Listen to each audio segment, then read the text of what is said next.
हर हर महादेव दोस्तों, आप सभी लोग जानते हैं कि 9 अगस्त 2024 शुक्रवार को पड़ रही है श्रावण नागपंचमी तिथि।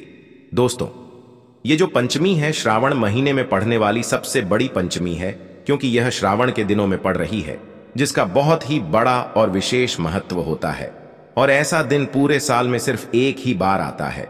और दोस्तों, आप सभी लोग जानते हो कि नाग पंचमी का अगर सबसे बड़ा कोई उपाय है तो वो 31 चावल के दाने वाला उपाय है।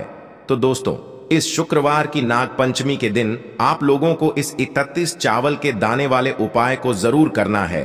बहुत सारे लोग होंगे जिन लोगों ने इस उपाय को ना किया हो, मतलब पूरा साल निकल गया, उन्होंने किसी भी दिन इस 31 चावल के दाने वाले उपाय को ना किया हो। पर दोस्तों, आपके पास एक आखिरी मौका बचा हुआ है, जो 9 अगस्त के दिन। तो इस दिन आप लोगों को इस वाले उपाय को जरूर कर लेना है। भले ही आपने पूरे महीने भर इस उपाय को ना किया हो, पर अगर आपने इस श्रावण महीने की नाग पंचमी के दिन अगर इस वाले उपाय को कर लिया, तो आपको इस उपाय को करने का वो फल मिलेगा जिसकी आपने कभी कल्पना भी नहीं करी होगी। इसीलिए आप लोग इस वाले उपाय को एक बार जरूर कर लेना, ताकि आप लोगों के हाथ से यह मौका ना जा सके और आपको इस उपाय को करने का फल मिल सके।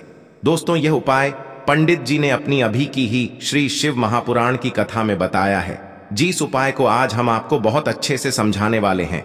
इस वीडियो को देखने के बाद इस उपाय को समझने के लिए आपको कोई और वीडियो को देखने की जरूरत नहीं पड़ेगी। तो चलिए दोस्तों, उपाय को शुरू करते हैं। देखिए, यह इस श्रावण महीने की शुक्रवार नाग पंचमी के दिन यह इतना खास होता है, इतना महत्वपूर्ण होता है। देखा गया है कभी कभी बड़े बड़े पूजा पाठ अनुष्ठान से जो मनोकामना पूर्ण नहीं होते, वो श्रावण महीने के दिन एक छोटे से उपाय करने से ही आपकी मनोकामना पूर्ण हो जाती है। और बहुत सारे लोगों ने इस उपाय को किया भी है और उनको इस उपाय को करने का फल भी जरूर मिला है। अगर आप लोग भी इस उपाय को करना चाहते हैं तो आप इस उपाय को पहले अच्छे से समझ लेना, सुन लेना, उसके बाद करना। आपको इस उपाय का फल जरूर मिलेगा। और इस उपाय को कर लेने से आपके घर में चाहे किसी भी प्रकार की दुख और समस्या क्यों ना चल रही हो, आपको उसका कारण भी नहीं पता है कि भाई यह समस्या किस कारण से चल रही है। उसका कुछ भी कारण हो सकता है, जैसे पितृदोष हो सकता है या किसी भी तरह का मंगल दोष भी हो सकता है। तो इस दिन आप लोगों को यह वाला उपाय कर लेना है। ये एक ऐसा उपाय है जिस उपाय को अगर किसी विशेष दिन पर किया जाए तो भाई उस विशेष दिन का जो है वह तो हमें मिलता ही मिलता है। पर हमने उस दिन पर इस उपाय को किया है तो हमें उससे भी बड़ा फल मिलता है, और फल बहुत जल्दी मिलता है, क्योंकि आप इस उपाय को बहुत ही बड़े और विशेष दिन पर कर रहे हो। तो चलिए अब उपाय के बारे में बात करते हैं। लेकिन उससे पहले आप लोगों को यह जानना आवश्यक है कि आखिर यह उपाय किस समय करना है, किसको करना है और कैसे करना है। तो चलिए हम आगे आपको वीडियो में एक एक करके बता देते हैं। लेकिन उससे पहले अगर आप लोग हमारे चैनल पर पहली बार आए हैं या फिर मेरी आवाज पहली बार सुन रहे हैं, तो हमारे चैनल को सब्सक्राइब जरूर कर लेना और इस वीडियो को लाइक। तो इस 31 चावल के दाने वाले उपाय को हमें इस नाग पंचमी के दिन कैसे करना है, किसको करना है, किस समय करना है और कहां पर करना है, ये सारे सवालों के जवाब आपको इस वीडियो में मिल जाएंगे। और जो ये वीडियो देखेगा भाई, उसको 31 चावल के दाने वाला उपाय जरूर करना चाहिए, क्योंकि इस दिन एक चावल के दाने का भी बहुत ही बड़ा और विशेष महत्व होता है। और जब बात आ जाए 31 चावल के दाने की, तो ये सोने पे सुहागा वाली बात हो जाती है और ये एक बहुत ही बड़ा उपाय हो जाता है इस नाग पंचमी का। तो अब दोस्तों, इस 31 चावल के दाने वाले उपाय को आखिर करना किसको है, सबसे पहले हम लोग वो बात जान लेते हैं। तो देखो, घर की जो बड़ी माताएं बहनें होती हैं, उन माताओं बहनों में से कोई भी एक बड़ी माता बहन इस वाले उपाय को कर सकती है। और दोस्तों, अगर आप चाहें तो अपने घर में से सभी सदस्यों को भी इस उपाय को करवा सकते हैं। अगर किसी व्यक्ति की खुद की कोई मनोकामना है, खुद की कोई दुख और परेशानी है जो कि वह अपने लिए ही करना चाहता है, इस वाले उपाय को तो वह खुद अपने लिए भी कर सकता है। बाकी अगर कोई घर में से ऐसा है जो कि अपने पूरे घर परिवार की सुख और शांति के लिए ये वाला उपाय करना चाहता है, तो भाई वह भी कर सकता है। उसमें भी कोई दिक्कत वाली बात नहीं है। कहने का मतलब ये है कि इस उपाय को हर एक सदस्य भी कर सकता है और पूरे घर परिवार के सदस्य के लिए घर की बड़ी माताओं बहनों में से कोई एक माता बहन भी कर सकती है। माताएं बहनें अगर घर में उपस्थित न हो या वो यह वाला उपाय न कर पा रही हो तो फिर घर का कोई बड़ा सदस्य भी इस 31 चावल के दाने वाले उपाय को कर सकता है, चाहे फिर वह पुरुष ही क्यों ना हो। उसमें कोई भी दिक्कत वाली बात नहीं है। अब दोस्तों, इस 31 चावल के दाने वाले उपाय को हमें करना कहां पर है? हमें इसे शिव जी के मंदिर में जाकर करना है।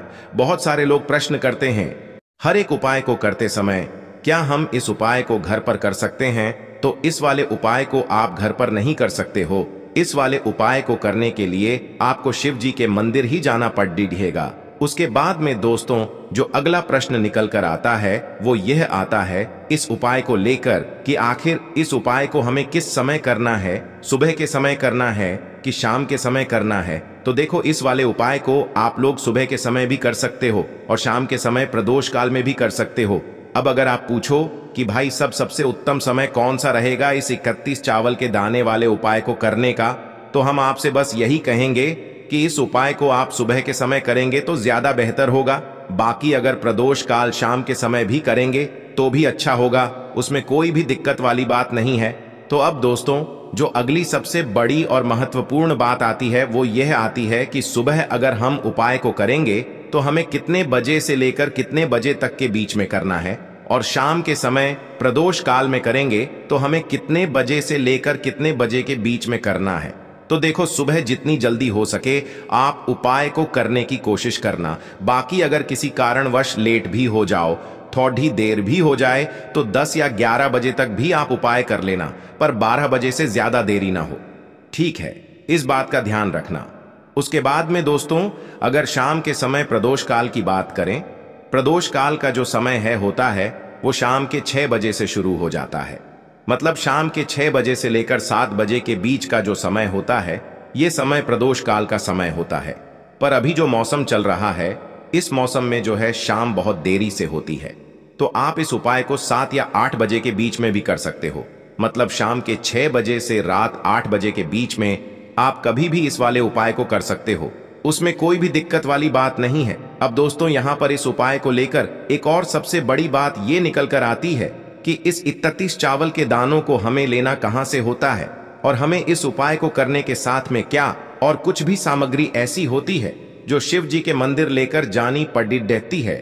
तो देखो, यहाँ पर हम आपको बता दें, सबसे पहले आप लोग यह जान लो कि यह जो 31 चावल के दाने वाला उपाय है, सिर्फ और सिर्फ आप उपाय की सामग्री लेकर कभी भी शिव जी के मंदिर मत जाना, क्योंकि हमें भगवान के सामने ये नहीं दर्शाना है कि अगर हम भगवान शिव जी के मंदिर आए हैं तो अपने फायदे के लिए आए हैं। तो इसलिए जो भी पूजन सामग्री है, उपाय सामग्री है, 31 चावल के दाने, इसके साथ में आपको पूजन सामग्री भी जरूर लेकर जाना है।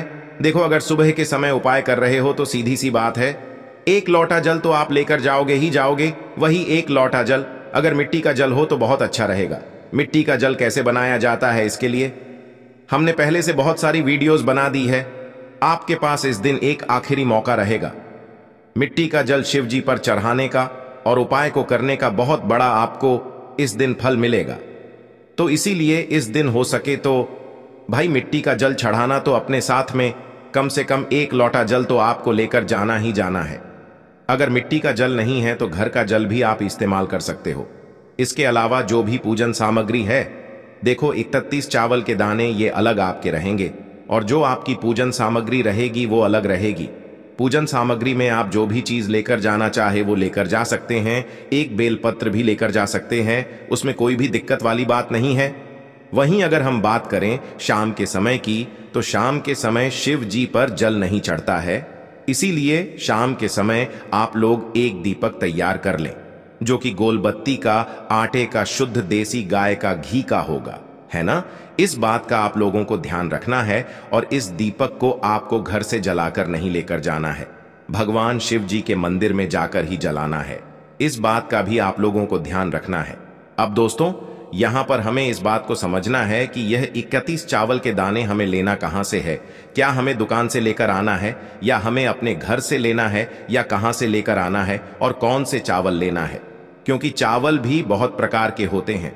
तो देखो, इन सभी सवालों के जवाब आप लोग एक बात में सुन लो कि भाई ये जो उपाय है इस उपाय में आपको ये नहीं देखना है कि भाई कौन से चावल है कौन से चावल नहीं है।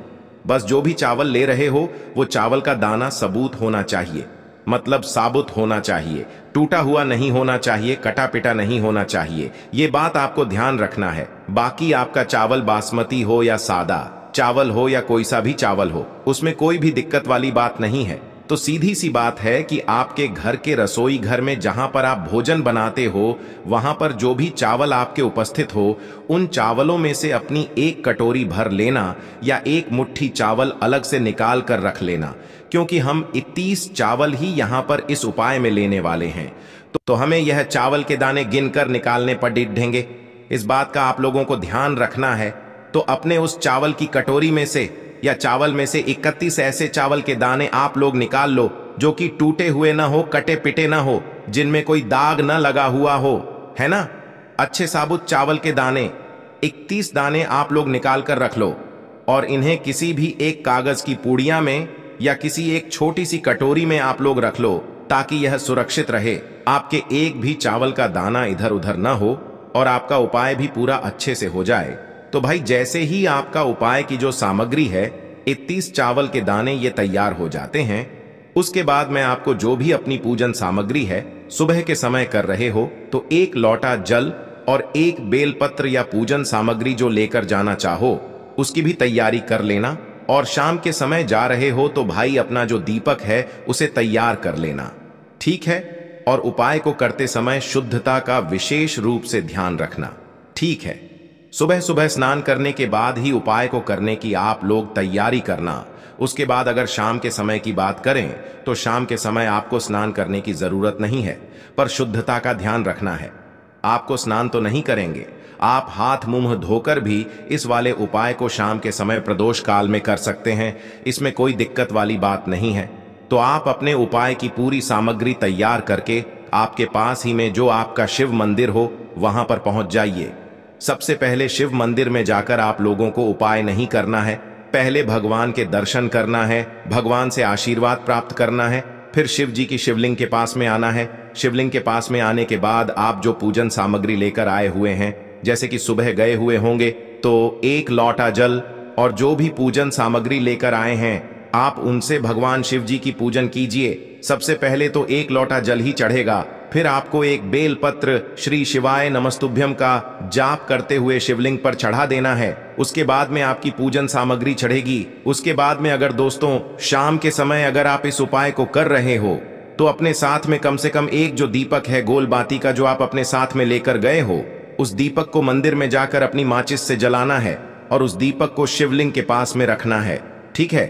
इस दीपक को रखने के बाद ही आप लोगों को अपना ये वाला उपाय शुरू करना है और दीपक को ज्यादा पास में मत रखना, वैसे भी गर्मी पड़ रही है, भगवान शिव जी को आंच नहीं लगनी चाहिए, है ना। तो भाई जैसे ही आपकी पूजा अर्चना हो जाती है आप भगवान शिव जी को प्रसन्न कर लेते हैं, उसके बाद में शिवलिंग के पास ही में आप कहीं पर बैठ जाइए। सामने या आसपास जिस जगह पर आपको बैठना हो वहां पर बैठ जाइए और अपने वह 31 चावल के दाने अपने सामने निकाल कर रख लीजिए, क्योंकि अब यहां पर उपाय को यहां पर करने की आपको तैयारी करना है। और इस तरीके से जब आप उपाय करेंगे, पूजन सामग्री करने के बाद, पूजन अर्चना करने के बाद, तो आपको उपाय का फल बहुत जल्दी और बहुत बढ़ा होकर मिलेगा। तो अपने 31 चावल के दाने अपने सामने निकाल कर रख लेना और यह जो उपाय है यह आपकी सीधे हाथ की हथेली से होगा, इसलिए इस बात का भी विशेष रूप से ध्यान रखना है। तो सीधे हाथ की हथेली का प्रयोग करके ही आप लोग अपना इस वाले उपाय को करना। अपने सामने जो भी आपकी कागज की पुड्डियां है उसको खोल कर रख लो, या कटोरी है तो भाई उसे अपने सामने रख लो और अपने वह 31 चावल के दाने निकाल लो, ठीक है।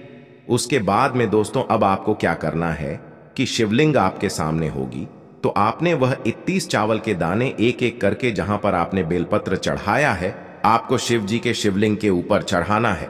कहां पर चढ़ाना है? शिवलिंग के ऊपर चढ़ाना है और कहीं पर भी नहीं चढ़ाना है। आपको अपने हथेली से तो शिवलिंग के ऊपर चढ़ाना है, भले ही फिर वो अपने आप जलाधारी पर गिर जाए या मतलब वहीं पर गिर जाए, उसमें कोई दिक्कत वाली बात नहीं है, पर आप चढ़ाओ शिवलिंग के ऊपर ही। तो आपको क्या करना है, अपना पहला चावल का दाना उठाना है, श्री शिवाय नमस्तुभ्यम बोलना है, और शिवलिंग पर चढ़ा देना है। इसी तरीके से दूसरा चावल का दाना उठा है, शिवलिंग पर चढ़ाना है और मंत्र बोल देना है। और फिर तीसरा चावल का दाना उठाना है, श्री शिवाय नमस्तुभ्यम बोलना है और चढ़ा देना है। इसी प्रकार से आपको पूरे 31 चावल के दाने एक एक करके शिव जी के शिवलिंग के ऊपर चढ़ाना है और भगवान से प्रार्थना करते जाना है। मतलब प्रार्थना तो आपको आखिरी में करना है, पर हर एक चावल के दाने को चढ़ाते समय श्री शिवाय नमस्तुभ्यम जरूर बोलना है। उसके बाद ही में यह चावल का दाना शिवलिंग के ऊपर आपको चढ़ाना है। जैसे ही आपके 31 चावल के दाने शिवलिंग के ऊपर चारच जाते हैं, तो भाई उसके बाद में आपको क्या करना है, भगवान से अपनी मनोकामना बोलना है। मनोकामना भी कब बोलना है, जब आपका 31 चावल का दाना आपके सीधे हाथ की हथेली में हो और आप उसे चढ़ाने के लिए जा रहे हो। श्री शिवाय नमस्तुभ्यम बोलकर उस आखिरी चावल के दाने को शिवलिंग के ऊपर चढ़ा देना और भगवान से फिर अपनी वह मनोकामना बोल देना, जिस मनोकामना के लिए आप लोग अपना यह वाला उपाय कर रहे हो। जिस भी दुख और परेशानी के लिए आप लोग अपना यह वाला उपाय कर रहे हो, उसके बाद में जैसे ही आप अपनी मनोकामना बोल देते हो, आपका यह वाला उपाय पूरा हो जाता है। पर दोस्तों, उपाय को करने के बाद आप लोगों को 2 मिनट भगवान शिव जी के मंत्र का जाप जरूर करना है। और मंत्र का जाप करने के बाद भगवान से एक और बार प्रार्थना करना है अपनी मनोकामना के लिए या अपनी जो भी दुख और परेशानी है उसके लिए। इसके बाद में आप लोग भगवान को देखकर भगवान से प्रार्थना करके उनसे आशीर्वाद लेकर वहां से उठ सकते हैं और अपने घर पर जा सकते हैं। बस दोस्तों, यहां पर यह वाला उपाय पूरा हो जाता है। इस तरीके से जो भी व्यक्ति छोटी छोटी चीजों का ध्यान रखते हुए इस 31 चावल के दाने वाले उपाय को करेगा, निश्चित सी बात है उसे उसकी मनोकामना जल्द ही पूर्ण होगी और जो भी दुख और परेशानी है वो भी बहुत ही जल्दी दूर होंगे। और दोस्तों, अगर आपको हमारी ये वीडियो पसंद आई हो तो हमारे इस वीडियो को लाइक और चैनल को सब्सक्राइब जरूर करें।